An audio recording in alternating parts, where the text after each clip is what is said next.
Hey everyone, welcome back to my channel. In today's video, we're going to talk about probably the most common question I get on this channel, and that is, why is my Amazon Fire Stick buffering? And I think there's a lot of confusion as to what causes buffering on an Amazon Fire Stick. So we're going to do more of a beginner's video today. We're going to share with you what could cause the buffering on your Fire Stick, and then really easily do a network diagnostics, which is a brand new feature that they added to the latest update of your Amazon Fire Stick to determine what is causing your buffering. And you can do it, you can follow along, even if you're a beginner that knows nothing about network diagnostics. It's going to be a really easy video because I'm going to walk you through it step by step, and I'm going to share with you how to fix it, whether it's your software, your apps, your Fire Stick itself, or maybe it's just your network, and there's easy, inexpensive ways to fix it. So we're going to do that in today's video. It's going to be a lot of fun. Let's go.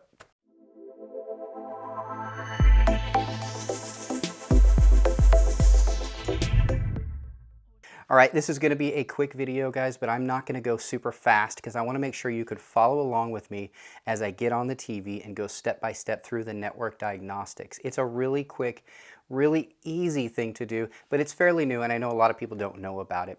Once we do the network diagnostic, then we can determine whether it's just the apps you're using.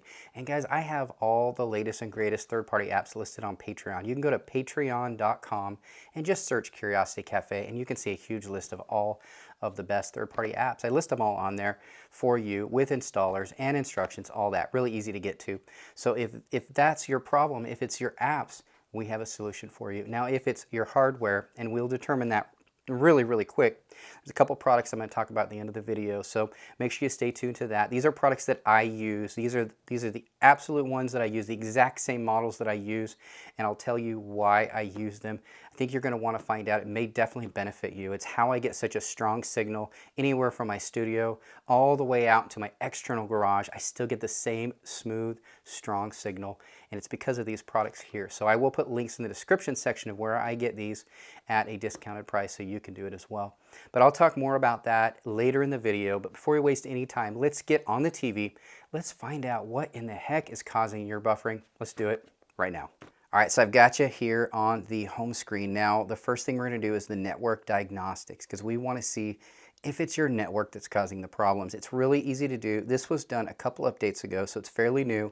I know a lot of people don't know about it. So what you're going to do is go to the gear on the far right-hand column, go down and over to network. Now, when you go to network, go ahead and click on it. You're going to hit the play button on your network. So make sure you're highlighted over the network that you're connected to and hit that play button. Now, the play button on your remote's right below the home button. So it's really simple to find. Go ahead and hit the play button, and you're going to go to run speed test on the bottom right hand corner. That's the first step you're going to do, because you want to make sure you have at least a decent speed to start with. If you don't, we got a whole nother issue to deal with, but you want to make sure you have a little bit of a speed here. And the number matters, but it doesn't matter as much as some people think. I think a lot of people think you need to have 200-300. You really don't. You only need about 20 to have a good signal. 50 if you're using a third-party app. So as here I've got 93. So 93 is plenty speed. If you have, like I said, at least a 20, you're going to be able to stream at least 1080p. If you have less than that, say you only have 10 or 5, you could probably still use apps like Netflix, but you're not going to be able to watch it in their 4K or 1080p more than likely without having some sort of issues. If you look at the recommendations just below, it will say, based on your latest speed test, your internet speed can support up to 1080p video quality without interruptions. So if I was to try to run a 4K video on this particular location, it might have some interruptions, some buffering issues. So that's something to keep in mind depending on what you're streaming. It's good to run this test to determine what it is that you can and can't do. So I've gotten just a little over 93 megabits per second. So let's go to the advanced on the left-hand side. Now this is the most important, way more important than the actual speed, and that is your signal strength and your noise. If you look in the upper right-hand corner where it says network quality, you want your signal strength to be high. You want your noise to be either average or low. Ideally, low would be the best possible scenario. But keep in mind, that's sometimes very difficult to do if you have a lot of electronic devices going at the same time, and I do at my house. I've got security systems, I've got all kinds of stuff, and that could affect the noise. So that's something to keep in the back of your head. Now, if your signal strength is low or average, you probably will have an issue, and that's where you need to step into something like a mesh system or a extender. Now I could improve the noise and get down to low if I added an extender in this room, but I haven't noticed any buffering at all the way I have it set up right now, so really not a big deal to mess with that. If I go back and run it again, still says high end and average. So that's, you can run it a couple times and see, take the average of your tests, but I will tell you right now, high on signal strength is the most important, and then you just don't want high noise. You want average or low. And again, a mesh router is the way to go to help with that. It'll just replace the current router you're using. I gave mine back to the internet service provider, and I've upgraded and I've tried so many routers. I've even reviewed some on this channel, and the Rockspace one so far has been the best just because of the mesh system. If another company comes out with a better mesh, maybe more nodes or a better signal or faster speeds on it, then I will switch it. I am not committed 100% to one. I just use what works the best right now, and what works the best right now is, in my opinion, at least for me, is the Rockspace mesh. All right, so you just checked out your network diagnostics and you found that it's actually really good. Maybe yours is a high signal strength and a low noise, and your speed might be better than what I'm using in my studio right here. So what's the problem? Why are you buffering? Well, guys, it's going to be your apps. Are you using an app like Cinema HD? Are you using third-party apps like that? There's a ton of IPTVs out there. If you're using a third-party app, or you're using an app that's not trusted by the Amazon Fire, meaning you had to sideload it, it's probably the source that's causing it. Because if you're using Netflix or Discovery Plus or Sling and it's not buffering, then you know it is the app. So that is a great test. Use some of these other ones. Or even some of the free ones that are already built into the Amazon Fire Stick. Go ahead and click on your apps and you'll be able to see a few like Voodoo that's free, or Freevee. If those are working great, then you know it's your third-party app. And I know a lot of people have free ones out there, and a lot of people pay a service for like an IPTV and it's buffering. Well, now you know that it's not your Fire Stick, it's not your network, it's their service. I would find another one. And again, on Patreon, I've got a list of all kinds of great ones. Most of them are free, you don't have to pay anything for, and they work really good. So it's good to know what is causing it. Again, if your signal strength was good, your speed was good, your noise was low or average, it's 100% going to be the app that you're using. So hopefully this helped you out. Now, if your network, maybe your signal wasn't as good as you would like, your speed wasn't as good as you liked, but you're paying for a faster speed than that, guys, it might be your router. Let's talk about the mesh router. Let's talk about the extender, the ones that I use. Let's do that right now. All right, so we did the network diagnostics. Maybe your performance wasn't as good as you would have liked. Possibly something like this could really help you. It definitely helped me, and it helped me for a variety of reasons. So just to give you a quick background, and then I'll talk about these, my studio is about 4,000 square feet away from my main router. So I had a really expensive, really fancy router, not the one the internet service provider gave me because they're never good.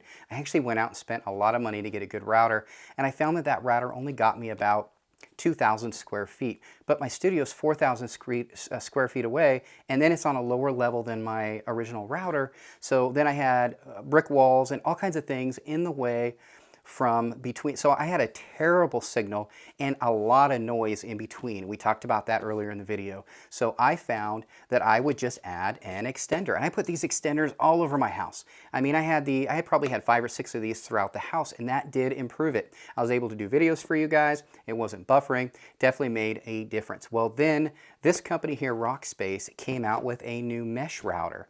And this actually completely replaces the router. Now, what's cool about a mesh router is there are things called nodes, and this comes with 3, and you can even buy another 3 and extend it even further, but you don't really need to do that. If you get 3, you put one main unit right next to your router connected, and then you have the other 2 and you put them in far corners of your house, and everything in between is now covered. So you can get up to 6,000 square feet on this one. Yeah, 6,000 square feet on this. So I am covered for my entire house, no matter where I am in my house. I have one node in my basement, one upstairs, one on the main level, covers everything. Absolutely love it. Made a huge difference in my filming room. My speed, my signal strength, low noise, everything was perfect, just like I want it with this. One problem, I have an external garage. So what am I going to do with that? Am I going to get more nodes and extend it? Well, you can't, because it really is a 6,000 and you want strong signals throughout your house. You start going outside the house, that's where you need something like an extender. Now, I wanted an extender to get a good signal out to my pool. I wanted a signal out to my external garage more than anything else, and that was most difficult thing. So I went ahead and connected this out into my garage, an extender, which connects to the closest node because each node has its own signal. Really easy to do, guys. There's good instructions in this, and if you need help, I'd be happy to help you because I use it. And if I use it, I can help you guys. So I was able to get a good signal now out to my garage. Is it faster than it was originally? Of course not. It extends the signal. Diminishes a little bit anytime you start adding these to it further and further away, but still a really strong signal. And I can watch and stream TV and movies no problem in my garage now with an extender. Now these are both really, really inexpensive. So I just wanted to talk about what I use them for and how they benefit me. It may not benefit you if you have a small house, very compact. Maybe you just need a better router, but a mesh system, if you have anything, I think over a 2,500 square foot house, or if you have a lot of walls in between, maybe a mesh router might be for you. And these things are inexpensive. This was half the price of the other router that I bought, and I get double the performance of it. Again, this is the Rockspace, and the model on this is the AC2100, okay, AC2100, and this one is the AC2100 extender, okay? So they work really good together. It's the same. It really is a no-brainer, and I'll put links in the description of this video where you can get these right here. Very inexpensive and makes a huge difference to your network. So if you're looking for an improvement, this will probably be the easiest, quickest improvement you're ever going to get. And again, the setup, super easy. And you can set your own password with this. You don't have to use some crazy password that your internet company gave you. You set your own password because the password is set based off of your router. So you can do a custom password, custom login, everything.